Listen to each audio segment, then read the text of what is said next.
Whoa, can I get a what is growing on? So today we're in Crystal Beach. This is a 30-day follow-up on a project that we started about a month ago.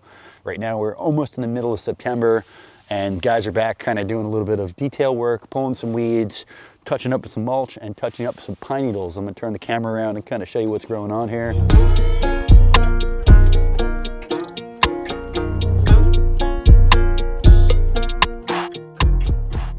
We're in a beautiful neighborhood just a few miles from the Gulf, and this property was safe during flooding, so there was no saltwater issues here whatsoever. When I showed up for my initial consultation, this was just basically beat up grass, no chemicals, no fertilizer being used, no water, really just mutt grass, basically same stuff that you see over here next to my truck, which is a combination of Bermuda and torpedo and sedge and carpet, a little bit of almost every weed you could imagine.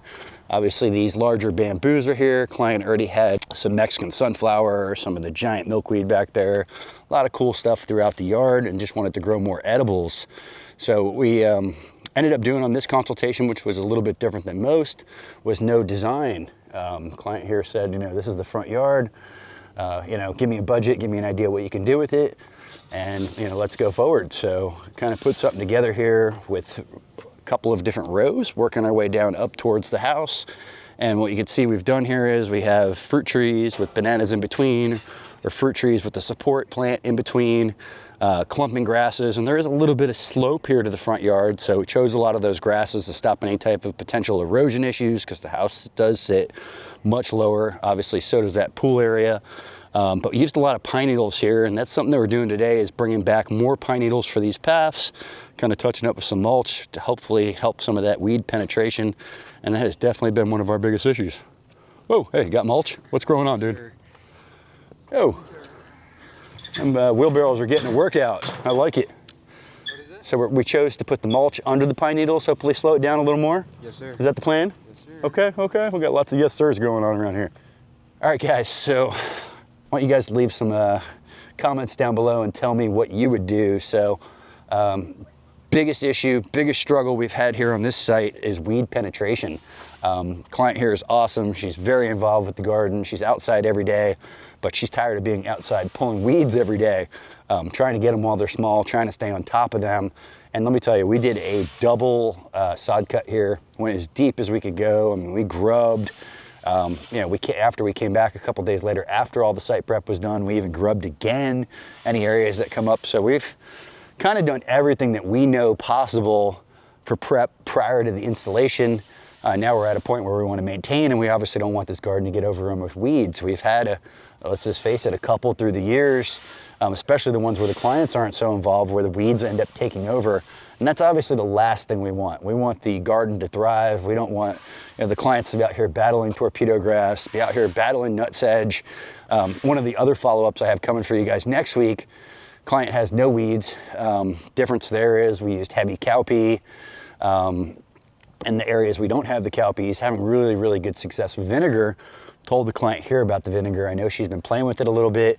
She does get a slight kill, but it's not killing the roots. It is browning off the plant. And we're talking about that $20 a gallon, vinegar from Home Depot or Lowe's. It's not cheap stuff, so it does get expensive when you're using the good stuff, and it's not completely fixing the problem. What would you do? Do you know of any better organic products? Put those down below. I've tried Avenger, I've tried the Miramichi Green organic spray, I've tried obviously commercial grade vinegar, we've tried salt solutions, we've tried everything. We've tried a torch. Don't really want to use a torch out here with all the pine needles. Last thing we want to do is start some kind of fire. So always looking for suggestions. The last thing we want to do is lose a yard. Maybe the best bet is just doing, especially on the larger scale projects, the cowpea like I was talking about, and just heavy suppression for the first couple of years until we get the weeds at bay, and then start to introduce more of those support plants going forward. I don't know, this was a tough one to have cowpea because it can really take over the yard. There is also a job involved in itself with maintaining that cowpea. So other than ripping a bunch of grass out of here, there was 2 invasive trees. There was one over there by the palm tree cluster, and there was one over in this area, but otherwise we removed nothing but grass and a couple of invasives out of here. Tried to leave a little buffer out here by the road, kind of that overflow parking, that little 6-foot buffer kind of towards the street. If you get a car showing up or whatever it may be. Also the client, they don't typically own this. This is easement out here towards the street. This first row has fakahatchee grass, second row has mealy, third has fakahatchee, kind of working our way down, and you can kind of see that popcorn cassie over there, that was already here. We've got avocados in this row. The front row is mainly mango, so we tried to keep our species together, mango, banana, sweet almond as a support plant. The next row we've got longan, we've got lychee, bananas, and tea bush as that support plant. And on the third row coming in, we've got avocados with vitex and bananas. So got a couple of different types of support plants mixed up through here. And I really like the way the paths are turning out with those pine needles. You can see this is the mulch before we put the pine needles. And the main choice for that was, you know, when we get done with a big project like this, and let's say a job of this size, I think used about 75 or 80 yards of mulch. It's just a giant sea of brown when we get done before those ground covers take over. And when we speak to the ground covers real quick, we chose peanut mimosa here on every fruit tree. There's about 4 of them, 2 peanut, 2 mimosa around each. But going back to that sea of brown, the pine needles really give us that difference in contrast of color.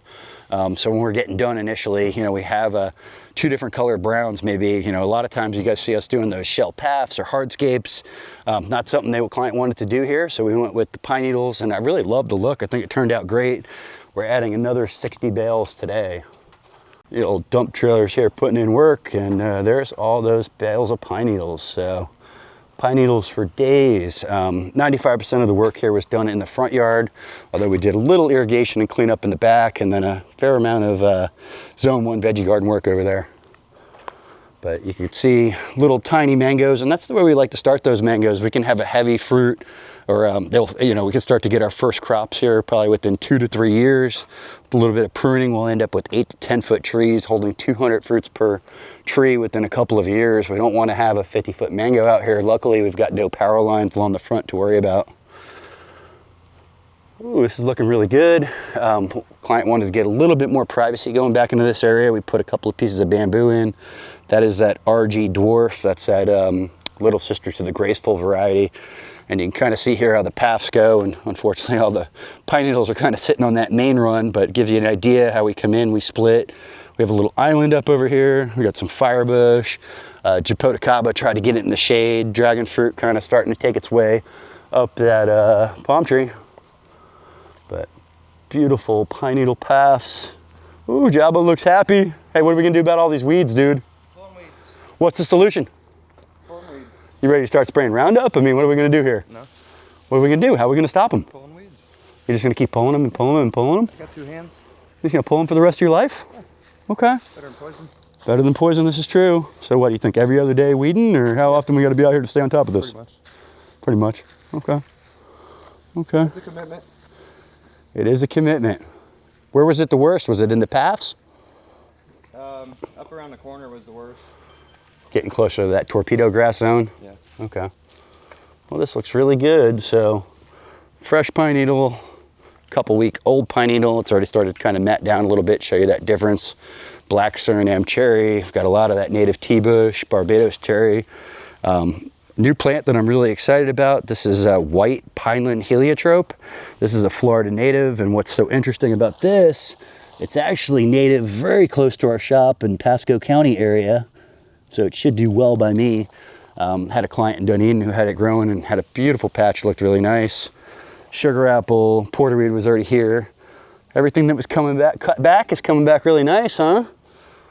Looking good. Avocado pushing new growth.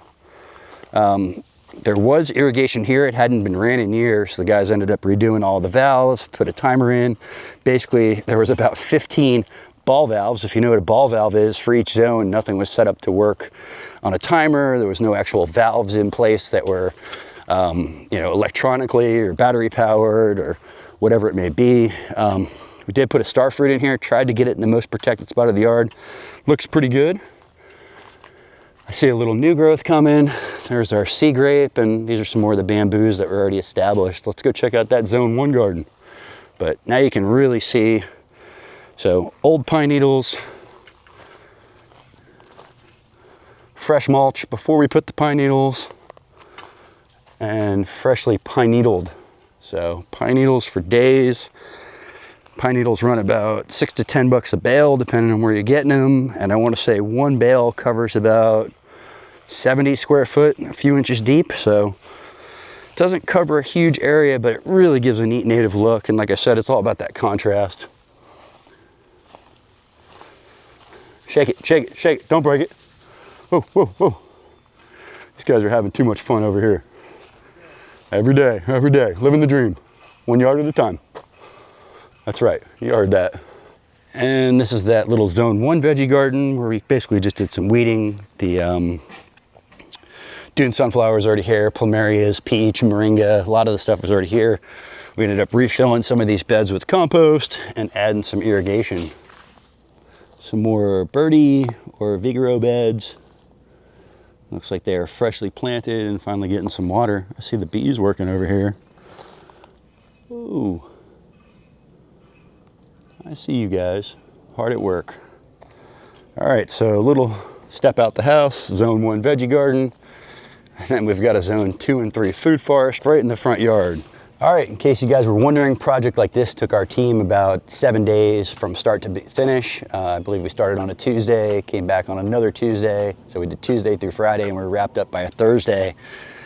That's about 8 or 10 zones of irrigation, the entire tear out, taking out the trees, 80 or so yards of mulch, compost, and all the plants going back in. So wasn't a huge job, even though it's a smaller project. We were able to use the machine on this one, which made a big difference. We weren't able to get the tractor in here. Probably would have been closer to a 12 or 14 day job. So fun front yard project, Crystal Beach, Florida.